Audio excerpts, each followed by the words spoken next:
I had stopped doing videos. I know I was saying I was gonna go behind the scenes. So one, I just spent like, I don't know, 36 hours looking like the Swamp Thing. Um, yeah, I packed like all these work clothes and didn't have like stuff to wear like on downtime, off work, like, so I ended up flying with the same shirt that I flew in on, and I just threw my hair up. I felt gross. I was so tired. Got in, like, there were no delays, any issues at all with any of the flights. Got in last night at like 11:45 is when I left the airport. And then I got to the hotel here at like 3:30 in the morning, and then got up at 6:30 in the morning, took the kids for breakfast, took a shower, can't find some of my makeup. Um, I had tried to think of this previously, but like didn't even stick, that I knew I was gonna get my car back and I should have put my outfit for today in my car and not in my luggage. I never did that, so the swimsuits and everything from the last hotel were wet, and I put that in my other luggage, so I just feel like all my clothes smell like pool water. And yeah, about to pack everything up, check out of this room. uh, Kids have to go to the sitter. And yeah, I am facilitating a 4-hour partner meeting. It just keeps going. Like, this is the thing, is my life is just like one long run-on day that just keeps, like, someone, I had met someone at the conference who ended up on my flight actually, and she was like, I don't think, like, that's not really good, it's not sustainable, like your schedule, whatever, that's really tight, all this stuff. And I was just like, well, you know, it's a good thing that I actually haven't really gotten any sleep since I've had kids in the first place. So it's not like I ever get to a point where I'm like, oh my gosh, I'm so refreshed. Like, I think I may have turned into a zombie at some point. So I'm like, this is just another day for me. It's 9:45, children are situated with childcare. Partner meeting starts at 10. I'm still in a different time zone. I just downloaded my speaker notes on to my phone because I think I mentioned in the other video, like, sometimes I just like hold my phone and keep it on. But I also have like a chronic inability to read speaker notes because I just kind of start talking. So it's just there. It's more of a comfort thing. It's 9 o'clock at night. So I've been up since, I think, 6:30 Central Time. So it's 9 Eastern Time right now.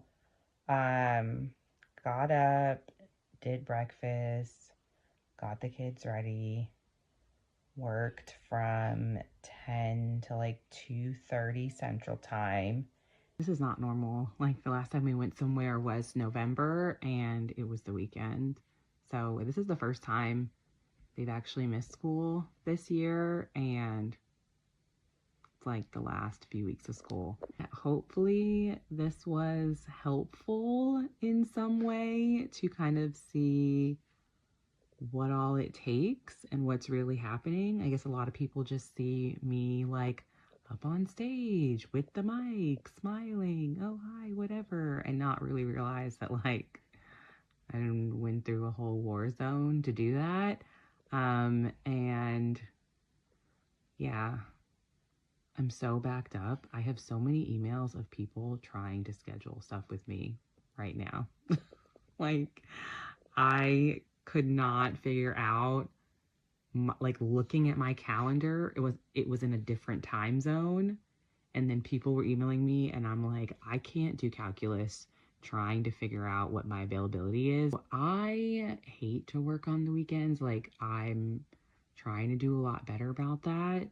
And I mean, like, in the like during the day I'm with the kids all day, but like in the evening, like when they go to bed and stuff on the weekend, I try not to now, just for me and my self-care, but there is no way this weekend. I have so much stuff that is backed up. I'm gonna have to work on the weekend. Monday, I am booked all day. So yeah, there's not like, I don't come back and then it's like, oh great, tomorrow's Saturday, I'll sleep in. Like, mom life calls probably 5, 6 in the morning. I will be up and at it and with the kids all day long, taking care of stuff. So it's Saturday morning. So I got in at like 9 o'clock yesterday after driving like 5 hours, and I had to get up at 6:15. We left at 6:30. So the church does this thing twice a year where they do a free oil change for single moms. So yeah, oil changes are what, like $50 to $80. So it's like really helpful. And then there's breakfast and everything. So it's good for the kids to get out and play. But just the point here being that life keeps going. Like, I don't go to these conferences, come back and get like this big nap and stuff. Like, I'm super behind on work. I am super backlogged on emails. And as soon as the kids are up in the morning, I am up feeding them, brushing teeth, like, like over the last couple days, it's switched months. So like now my bills are due. So I'm going to have to pay bills. The twins' birthday's coming up. I have to get all their birthday party stuff ready. So like things just keep going and going and going and going. Like, I'm never going to get a chance where I'm actually going to get like a break. And just like touching on the whole time tax situation, we left at 6:30 because we had to drive here, but it starts at 8 o'clock and I think they only take like 100 people or something, but people start lining up super early. And so I'm just in this huge line of cars.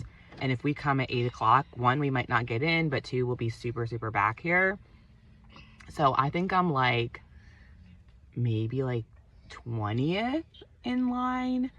And so I have to wait here for like over an hour, hour and a half, whatever. And then once it gets started at 8, I'm like, have to wait for all these cars ahead of me. And like some of the cars go in, like they might take like 3 or 4 cars at a time. But until I get up to the front where they take my car, then I get to go inside and do breakfast and stuff. So like, I just have all the kids here in the car waiting. So this is going to be like an all morning thing, just to get an oil change and get some help from the community. So at 7:59, we just signed in. So I'm number 15. So I didn't even mention, like, 1, I don't get to sleep in. I'm not going to be able to take a nap, get a break, do anything. And like, yeah, I'm backlogged on all this stuff, but like, it's the weekend. I'm home with my kids all weekend. Like, I'm going to be with them all day long, and it's raining. So we can't go outside. So we're going to be in the house. I have to keep them entertained all day, taken care of, fed, whatever, all this stuff, interaction. So when am I going to catch up on this stuff? 1, 2, unpacking from the trip, laundry, all the regular house stuff, cleaning the house, taking the trash out, paying the bills. So I mentioned in another video, it's like competing priorities all the time, because it's like I have to be a mom all day long from 6:30 once we're up through bedtime, and also have to take care of an entire house and all the responsibilities, cooking, cleaning, bills, all the things. And then I'm also a professional who has like, so like, yeah, I'm recording for the podcast Monday and Tuesday. I keep recording and people keep coming and talking to me. They're probably like, what is she doing? Yeah, so I'm 15. There's about 4 cars ahead of me until I'm like under the overhead, and then we can go inside. And once we go inside, they'll take my car for the oil change and stuff, and they'll have breakfast and stuff for the kids and whatever else, and the kids get to play. So and then I get to talk to people at church. And so, opportunity for social connection, food, oil change, like, is really, really a nice thing. It does take time. and I'm not home, and I'm gonna go home to all the other things I need to do. You know, just comparing the luxuries of the privilege to get to outsource things. And, you know, some people can have their cars picked up for them, and, you know, while they're at work, and they don't even know, and it just gets taken care of. It's 10 o'clock, we're back. So just like some logistics, you know, when we travel and stuff, we have to spend a little bit more money on food because we are picking stuff up and on the go. But if we're out of the house for a few days, we don't have to buy groceries. We're not using any utilities. I do change like the thermostat and stuff to where it's not just like kicking on all the time and whatever. So we're obviously not using water. The lights aren't on, whatever else. And then when we come to activities like this, like I got a free oil change, the kids have breakfast. So that's like another meal I didn't have to pay for. So it takes a lot of time, like a lot of time to get support.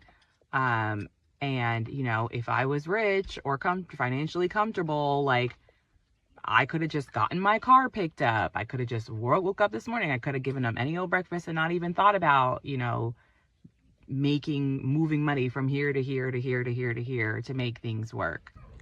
This is the last video. I am gonna wrap this behind the scenes series up. Just to recap, so last week I was in Montana, got back, drove to Western Kentucky, got home, went to the single mom's oil change, had to catch up over the weekend. Monday and Tuesday I recorded the podcast, and then Wednesday coming to DC. And yeah, the point of this, so I want to be clear, the point of this is not look at Valerie's busy schedule. This isn't even my norm per se. I just really, and this is me, like this is specific to me, I worry sometimes that I make this look too easy, that people see me leading, facilitating, convening, hosting, speaking, all of these things, and that because they see me shine, because they see me as a leader, that they might forget, like, you know, I talk about this, like, it's not lived experience. It's not that I have this overcoming of CPS involvement that is in the past and done. It's prevention. That's really it for me. It's the reason I had CPS involvement is because there was not a mentality in community of support. And instead it was, this person doesn't fit this box, this criteria, this expectation, this norm. And the only way that we can respond to that is to route them to a system that is for child abuse. And when I didn't fit in that system, then it was, okay, kick you back out. You didn't abuse your children. And the thing is that there were things that led up to that. There were factors, there was things in community, there were gaps in the community and barriers for me that exist, that still exist. And that's really what I want people to know when I continue to talk about risk factors and wanting to change that language to opportunities for support. Those opportunities for support have not gone away for me, and I may have more now than I did when I had my first CPS involvement. And so still, as a leader, as someone who is speaking, hosting, facilitating, convening through the lens of my proximity to all of these issues, they're still there. They're still there, and yet I am still showing up and doing all of these things successfully. And people are looking at me, or I'm making an assumption, but I feel like when I walk into the room and someone who took a traditional pathway to leadership walks into a room and I am comparable to them, that it's not a representation of the equity. It's not highlighting the inequities because you just see the end product.